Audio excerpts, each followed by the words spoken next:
It was interesting for me to hear the first two talks this morning where there is not a general consensus about a framework. There is also no general consensus about adaptive designs, and so I will hopefully try and give you my view of the key points in adaptive designs which maybe you can take home and use some of the methods or think about some of the methods. So an outline for my talk is as follows. I want to start by just talking generally about what is meant by adaptive designs in the broadest context. I then want to give a general overview of some procedures. This is the way that I like to think of adaptive designs, in that it's linked to different objectives in a trial. So I'll talk a little bit about the objectives, and maybe you might recognize these from some of your own work. And then I'll talk a little bit about advantages and disadvantages.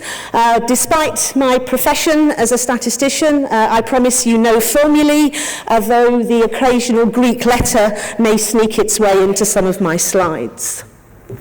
So I then want to talk a little bit about adaptive designs in practice, and to give you an example of a trial that I'm involved with in an NPI as a member of the Data Monitoring Committee, and then to end with some conclusions.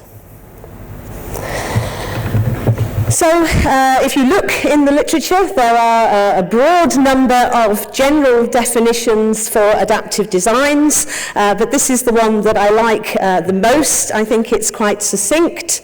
An adaptive design is generally a trial or a design which incorporates interim analyses, where data as part of that trial are examined in order to make a decision concerning the rest of that trial's conduct. So these can be very simple, and if this is your first time in hearing about adaptive designs, I would recommend you think about the simple cases first, because they don't have a great deal of controversy associated with them. They're fairly simple to implement, and they don't have too much in the way of consequences for monitoring or analysis. But they can be very complicated, that's the other end of the spectrum, and then they do have huge consequences for monitoring processes and analysis.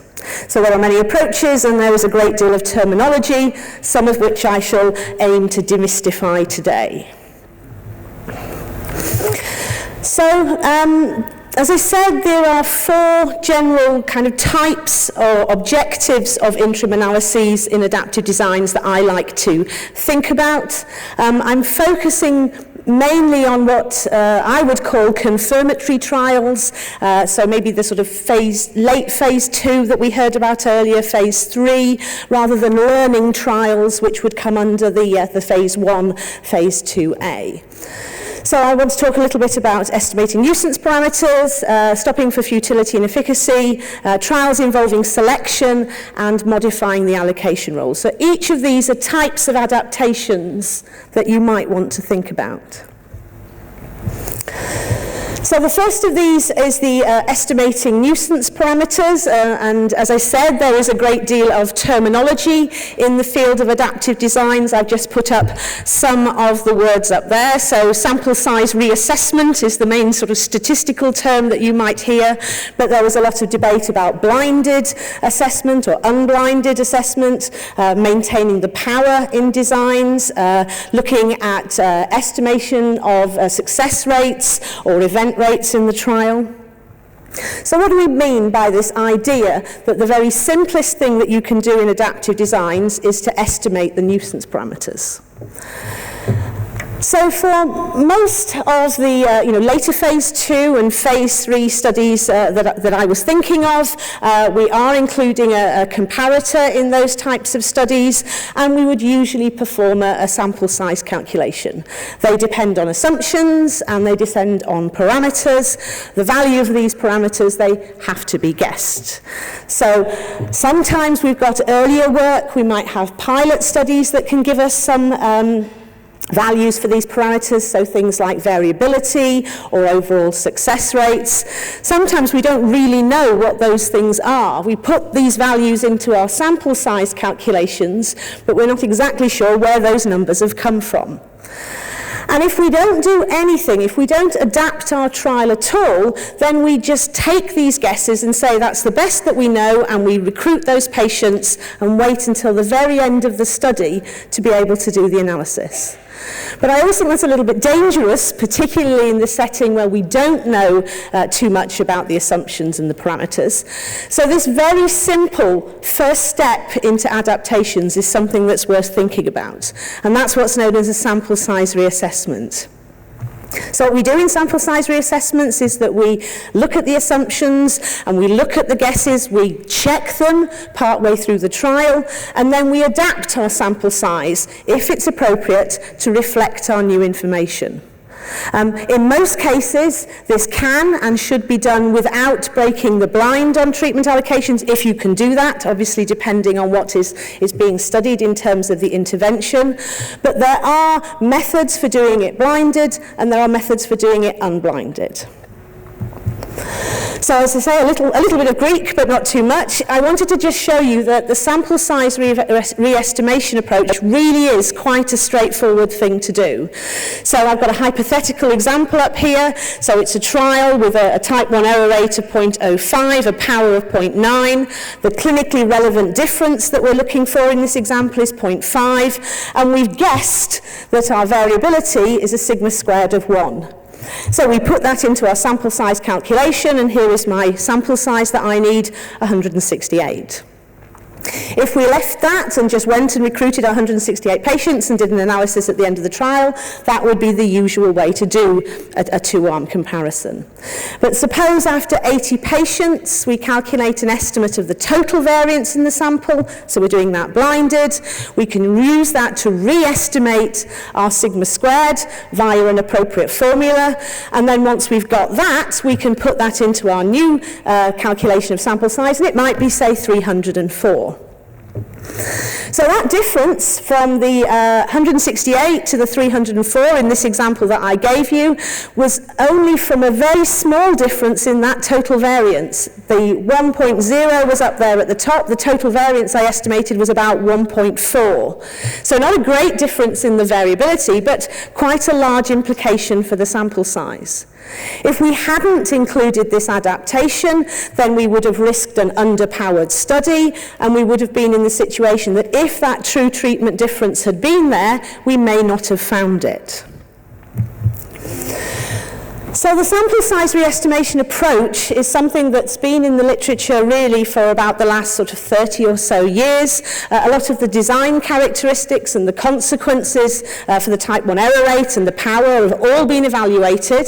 There's methods that are out there which strive to ensure that there's minimal impact on your type 1 error. That's often what people are worried about when you go into this idea of using adaptive designs. As I say, there's methods for blinded data, there's methods for unblinded data. The methods of analysis that you're used to using at the end of a trial, they're usually implemented and they're usually reported because the impact is very slight on the design characteristics. I hope you agree just from that simple slide earlier that they're relatively easy to compute, relatively easy to carry out, and they're not too costly in terms of administration. So as I said, I was going to do advantages and disadvantages, but when I came to sit down and write these slides, I must admit that I couldn't think of any significant disadvantages for sample size reassessment. If you conduct it appropriately and follow the appropriate techniques for doing it, then I think one of my messages from this talk would be it's something that you should consider thinking about in your studies.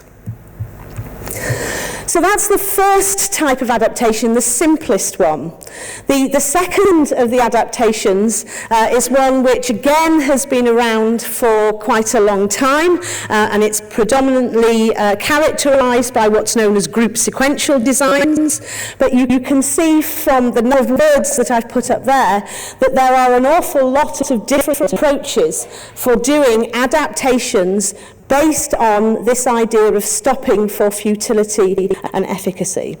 So there are combination testing approaches, there are conditional power approach, there are promising zone approaches. I said we was, as much as you had the differences in framework, we have differences in the type of methodology for doing this one thing, this idea about stopping for futility or efficacy. So how do we move from this idea of a sample size reassessment, which is the idea of looking at estimating a nuisance parameter, to thinking about stopping our study? Well, it came really about from thinking about why limit the review of data in your study to revising just the sample size. There are ethical reasons for patients, if it's possible to conduct a study quicker and if there's sufficient evidence available to stop.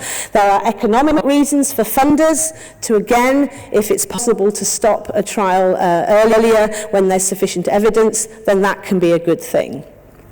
So what we want to try and do with this sort of first move into a slightly more complex adaptive design is to look at our emerging data periodically and then stop the study in one or both of these cases. So one, if one of the treatments is already better than the other, or secondly, for futility, and that may be very relevant if there's no point in continuing that study. So those are the two different sides of the coin, stopping for positive effect and stopping for a negative effect, or a no difference effect. You don't have to do both. Some people think that as soon as you move to group sequential designs, you're doing both of these things. You don't need to. You can have designs for futility, designs for efficacy, or both of them. But the key thing that moving into this next branch of adaptive designs promotes is the idea about defining some sort of stopping rule. We're now going to look at our data as we proceed, and we have to decide when we're going to stop.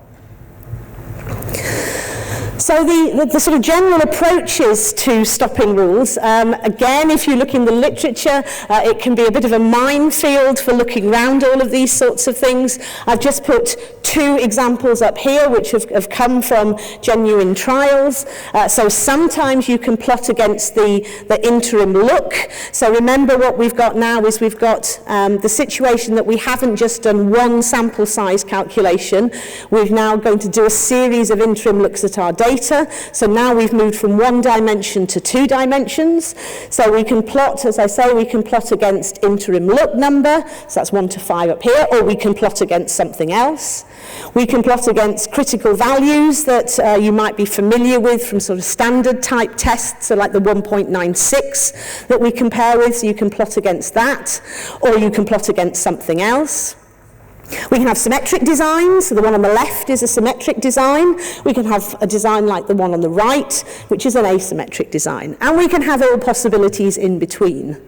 So the idea behind this stopping for futility and efficacy is a very good one, but it does open up this whole possibility of all the different things that you can do. And it's when you have to start thinking about the consequences of each of the different types of stopping rules that you might use, how you might use it, what you will monitor, how you will look at the different elements of the data. So that's the sort of general idea. The efficacy and futility is that we move into this two-dimensional world and we have these boundaries. Sometimes we're concluding that, on my diagram here, experimental is better than control. Sometimes we're concluding down the bottom that experimental is worse than control, and sometimes we're ending with a conclusion that there's no difference between them. But essentially, what we're doing when we implement these stopping rules is something like the following. So here is the diagram that you saw on the previous slide, but now we are monitoring our data. So each of those black crosses on that diagram is the results of an interim analysis. And at that interim analysis, we are unblinding the data in this particular trial. We're calculating a statistic which represents the benefit of the treatment at that point, and we're plotting it on that graph. So we would then continue our trial until we cross the stopping rule or the stopping boundary. And so in this study, this was a study of stroke patients, and we crossed the upper boundary with a final sample size of 648. This stopped earlier than the equivalent fixed sample size trial, which had a sample size of around about 850. So that is one of the benefits of these adaptive designs. When you start to look for efficacy or futility, you may well stop earlier than the equivalent fixed sample size trial, but then again, if your evidence isn't so strong, you may go on longer. So advantages of these types of designs, again, this is widely written in the literature. It's good potentially for a patient because it avoids randomizing patients to treatments which are already inferior. It can mean that we can make a successful treatment available to other patients much quicker. So if we were to do one of these studies and stop early for efficacy, we can get that treatment out to the wider patient population. It's good from a funder's point of view because if we stop for futility, we can avoid wasting our resources. And it's good for motivation. We're now not leaving these studies just to move along over a period of time until we look at the data at the end. We're now looking at the data in a formal, organised way and being able to make some conclusions about it. As I said, these types of methods looking at efficacy and futility have been available for a number of years. There's readily available software, and I'll say a little bit more about that on a later slide. But with the increasing flexibility, there does become more in the way of disadvantages. Because we're having to define these formal stopping rules, it's harder to plan and to schedule them. How many interim analyses do we want? There's a question to start off with. When do we want them? How are we going to link them to patient recruitment? What are we going to do if patient recruitment is slower than we anticipate? Because we don't do that very simple sample size calculation to start off with, it's much harder to budget for. So it's dependent on the ongoing results. So particularly in the case of public funded trials, that can be difficult to be able to source finance when you're saying, actually, I'm not sure how much this trial is going to cost me. It could cost me X, or it could cost me Y, or it could cost me somewhere in between. I'm not sure. There's often concerns about unblinding the data. So who's going to do that? Do you have to do that through an independent setting? Does somebody else that's independent of the trial need to do it? If you have a data monitoring committee, what do you tell them? What information do they get? How much do they need to understand the nuances of the adaptive design? And then there are implications for the analysis as well. So that's a sort of second of the sort of adaptive design sort of scenarios that I like to think of. Then moving into the third, we're getting more complicated again, but this is the type of study which is becoming much more researched in the literature. There's much more interest in it from people that are conducting trials, and that's the idea of having a trial which involves some sort of selection. So treatment selection is a title you often see in papers, or you might see multi-arm, multi-stage, or enrichment designs is another word. So this sort of progression of how things are working, the efficacy-futility idea was just this idea about simply stopping. Now we want to think about, can we actually, as well as allowing simply stopping, do something else with our interim analyses? So could we design trials which allow dropping of treatment arms if we have several of them to start off with, and that may be particularly relevant for NPIs? Or could we want to look at trials which add treatment arms? Do we want to do subgroup selection? If it seems to be working in one group of patients, can we find that out as part of the trial and adapt to that information? So these types of trials that involve selection, they're conducted in several stages. So they have early stages which sort of refine the questions. So that's like the sort of 2B part of the traditional sort of phases. And then the later stages do the phase 3 part, which is the definitive evaluation. So you may see literature that talks about phase 2-3 designs. And essentially what that's doing is this idea of putting some element of selection into a study. So the general idea behind treatment selection designs which may be relevant to some of your sort of settings is this idea that we start with a number of treatments. I've got a T1 to TK there, which is a number of treatments. I've got a T0, which is a control. At the first look at my data, I keep my control, the T0, but I order the other treatments. So T1 in brackets is the one that's currently doing best. T2 is a close runner behind, and TK down the bottom is the worst. Now, I could just select the treatment, which would be to go through the arrow in the middle, but what I could do is actually bolt on the ideas of efficacy and futility that I had from my other type of adaptive design. So I could allow stopping for superiority or futility at that aspect. I could also bolt on a sample size reassessment if I wanted. So these different types of adaptations that I've been explaining aren't all independent. They can happen just one in one trial, or we could put them together. So here this example has got selecting through the middle or doing stopping for either side. Then we do another interim analysis and reorder and carry on in the same sort of way. So you can see that these are getting much more complicated, but they're also potentially getting much more useful for certain indications. So that's the idea of what we would call treatment selection designs. Another popular type of design is what's emerging now, is what we're calling subpopulation selection or enrichment designs, if you know that term. The idea is at the start of the trial, you give the treatments to the full population, but within that full population, there's a subpopulation for which it maybe potentially benefits more, and those that are not in that subpopulation. And then you can perform one or more interim looks, where you may continue with the full population, so that's down at the bottom of that diagram, or you may then decide to just go forward with the subpopulation. So there are a number of advantages that have been cited for these types of designs that involve this selection element. It eliminates the delay between these sort of learning and confirming phases. Traditionally, within sort of pharmaceutical development, they've been separate, but if you join them together, then you're bringing both of those elements into a single trial. And that has efficiency gains from using the early data in the overall analysis. At the end of the trial, you're going to use less patients overall, which can be viewed as potentially a good thing. You write a single protocol rather than your phase 2 protocol and your phase 3 protocol. And you have the ethical and economic advantages that we saw for the sort of futility and efficacy stopping if you include that element. So you don't have to, you can just do a full trial that involves selection, but you can incorporate the early stopping as well.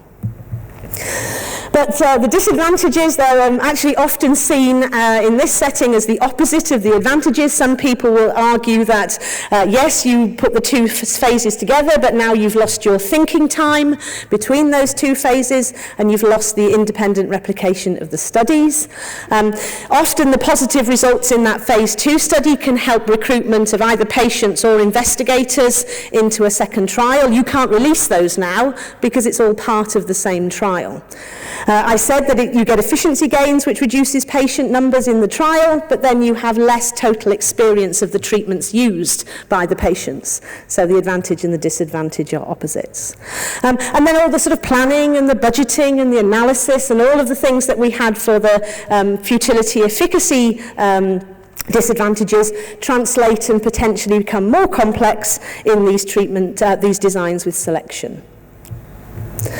So the last of the types of adaptation is one which is not often seen by a lot of people in the literature, and it's the idea of modifying the allocation ratio. So the key term there would be response adaptive designs.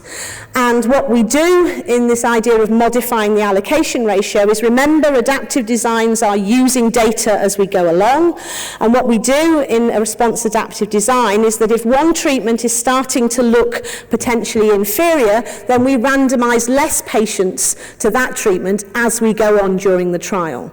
So we start with randomizing patients normally in a 1-to-1 allocation ratio, and we would vary that allocation ratio throughout the trial depending on the ongoing knowledge. So a general approach, if you've not seen this before, we start with essentially, we call it an urn model, so that's got equal numbers of red and blue balls in my urn up there. We choose a ball at random, say it's a red one.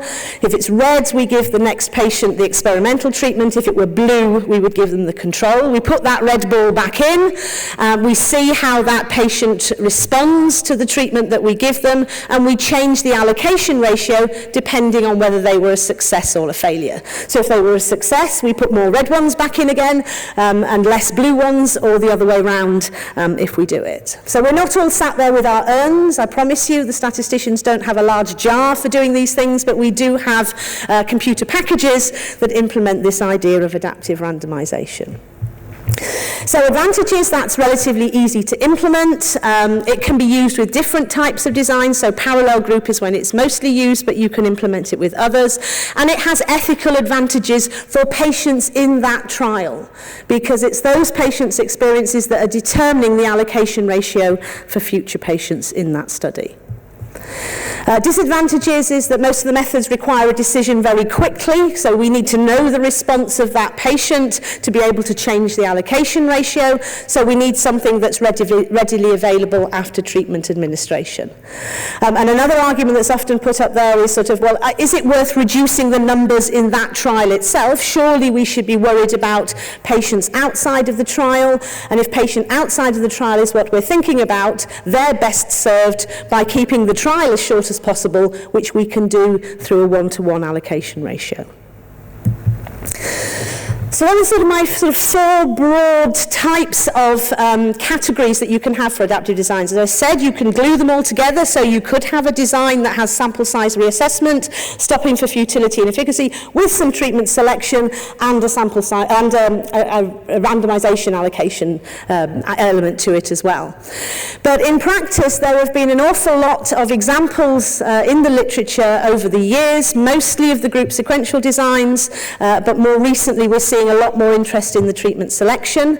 There was a recent survey that was published. It is in the sort of pharmaceutical, the regulatory setting, from the authors at the European Medicines Agency, but they found that the most popular form of adaptation, not surprisingly, is a sample size review, and that's being much more routinely used in studies that they're seeing. Examples in a sort of a non-pharmacological intervention setting is a study that I'm involved in on the data monitoring committee, and this is the PROVE trial, which is a study that's looking at the management of 3 strategies for osteoporosis patients who have clinically diagnosed vertebral fractures. So this study is a 2-stage, there's 2 interim analyses, it's an adaptive design, it has treatment selection and the possibility of futility stopping. So that's what the authors picked as the adaptations that they were interested in. So they're comparing usual care, which is a single session of education and advice, to the second arm is 7 individual exercise-based physiotherapy sessions, and the third arm is 7 individual manual therapy-based physiotherapy sessions.